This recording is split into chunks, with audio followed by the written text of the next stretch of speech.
Yellow family, I need your advices. Please do not scold me because I accept what I did was wrong.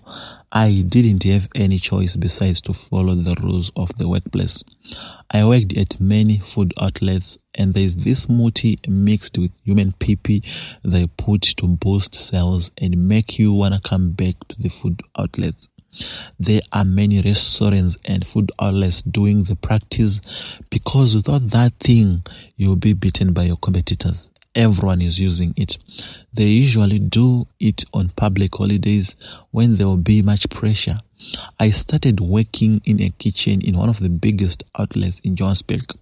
It was a small outlet when I started, but now it's all over the country. This follows after I was chased away from home by a father under the influence of my stepmother. I grew up with my stepmother and dad. Dad wanted me to be a journalist, but stepmother did not wanted me to excel more than her children, those from the first marriage and those she did with my father. She always find ways to let my dad hate me. At last, she was successful with her plans, took daddy's money and put it in my school bag.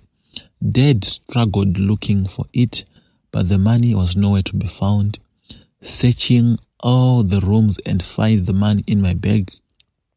Since that day, Dad hated me and never treated me the same.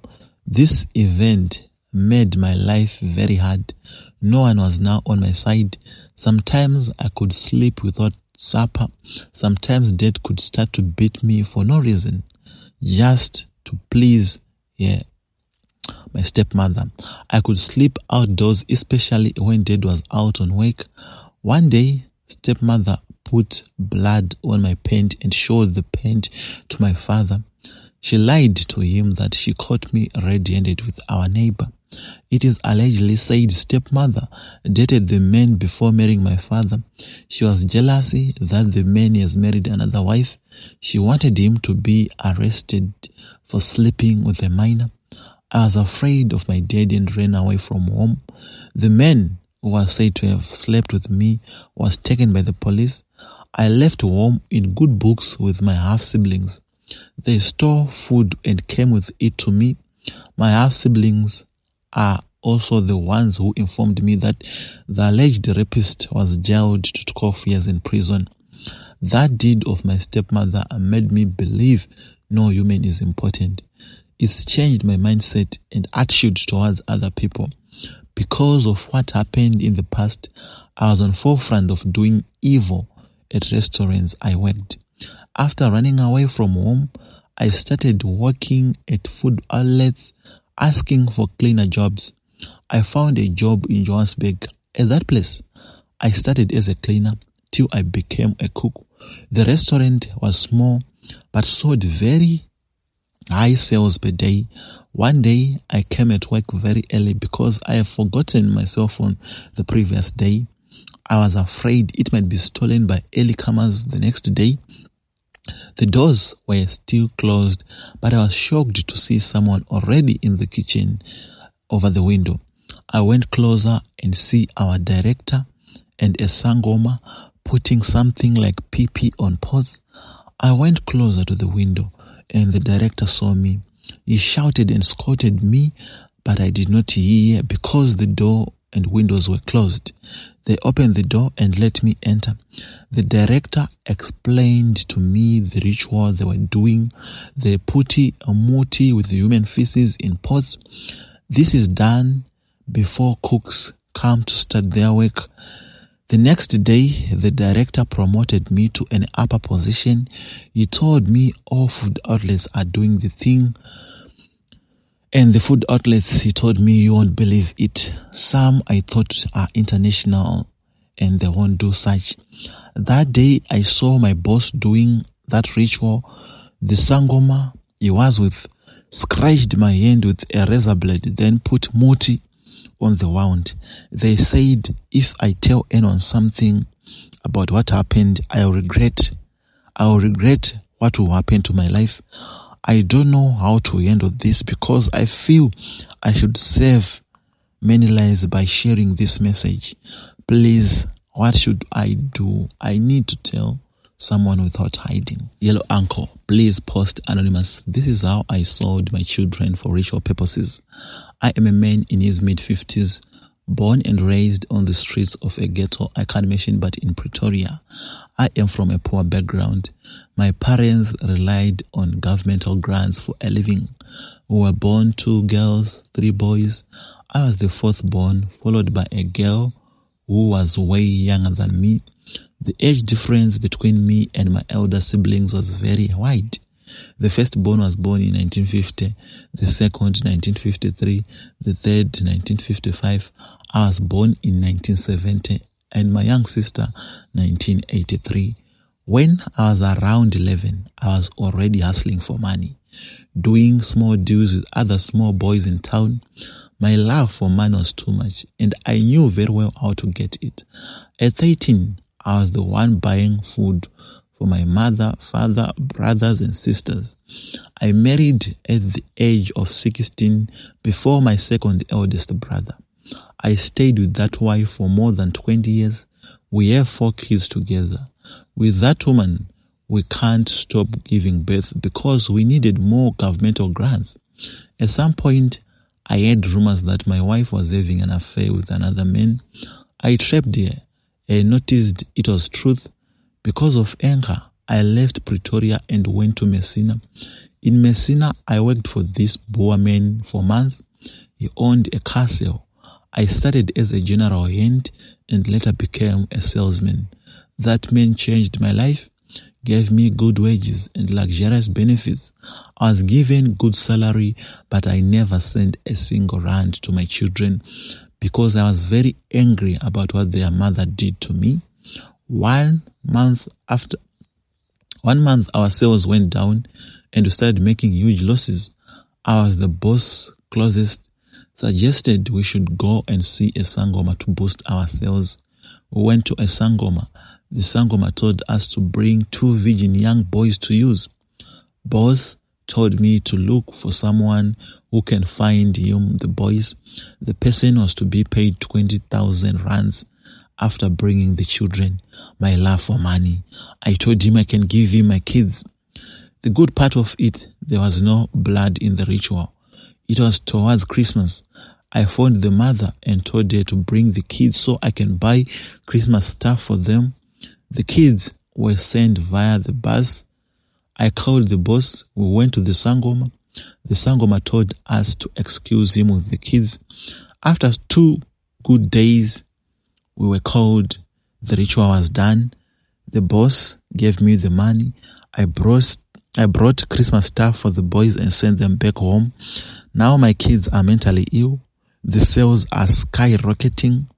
I finished the money I was given and the boss no longer wants me in his company. Is there anyone you know who can undo this thing? I regret. Yellow Solution Uncle, please publish this one for me. I have tried Facebook and WhatsApp. It wasn't useful. Please republish this one. Hi family, I'm so ashamed of myself. So what happened is I've been married for 8 years and my husband treats me like a queen, and I've been allowing my family to think my marriage is not happily ever after, just because everyone around me, they're going through the most in relationships.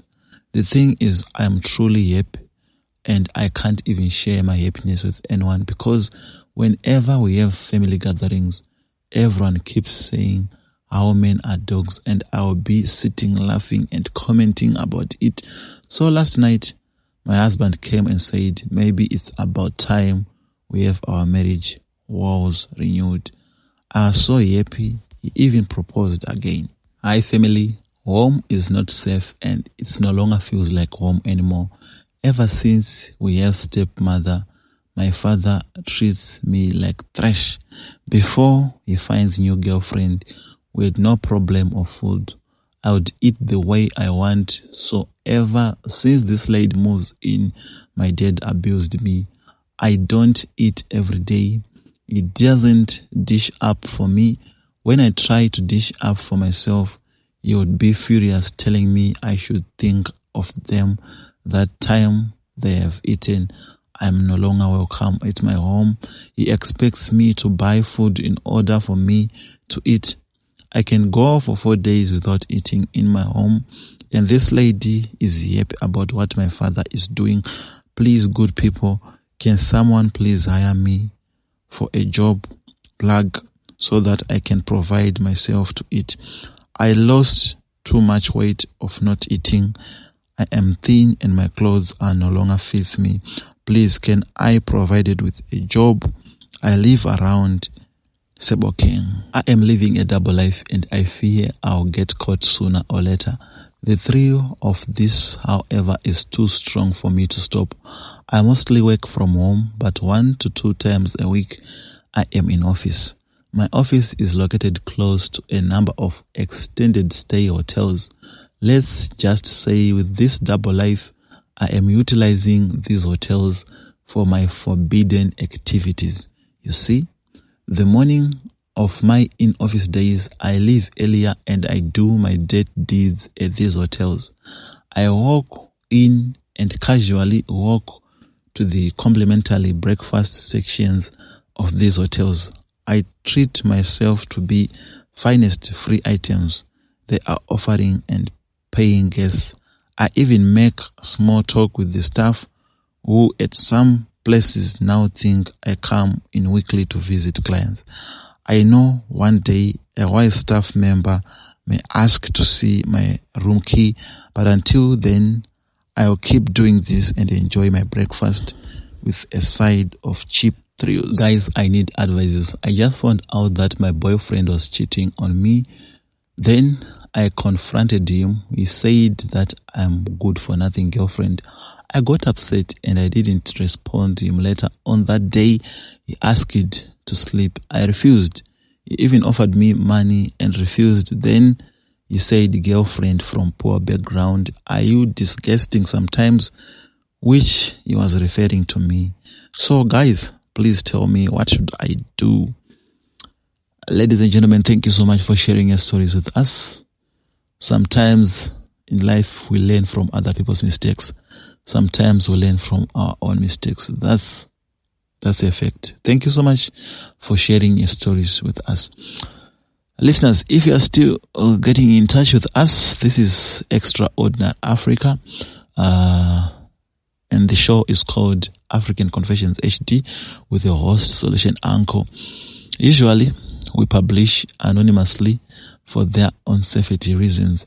And there was this first confession, my sister, you were saying they put human feces in the food at some of these food outlets and restaurants.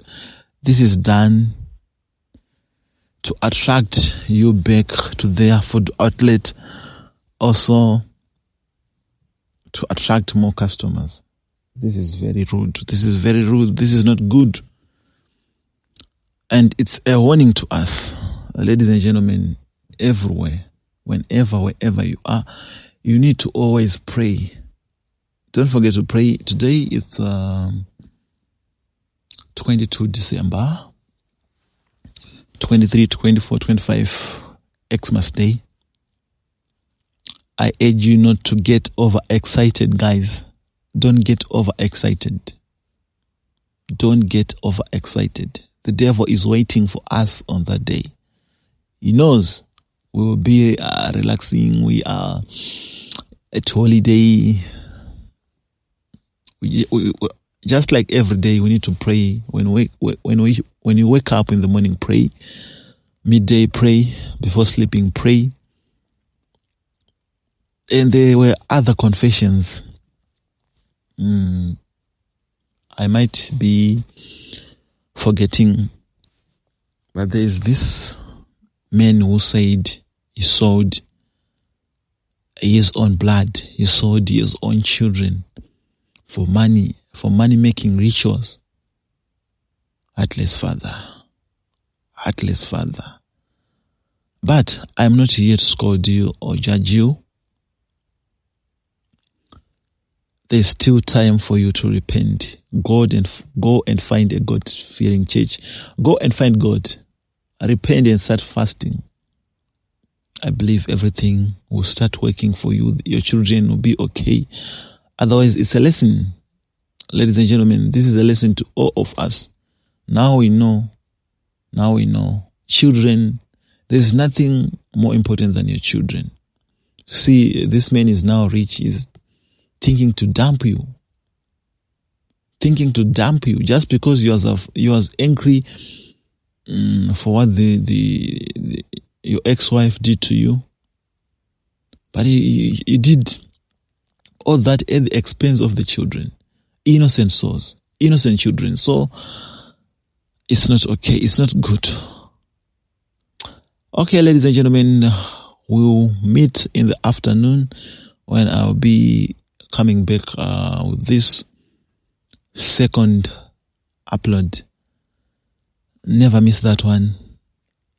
It's a lady who have been working in a spicy factory. She will be exposing some of the things they put in those spices. I won't like spices again. You won't like spices again. So never miss that one. If you are not yet subscribed, subscribe. Thank you so much, guys. Until see you again. Bye. Peace.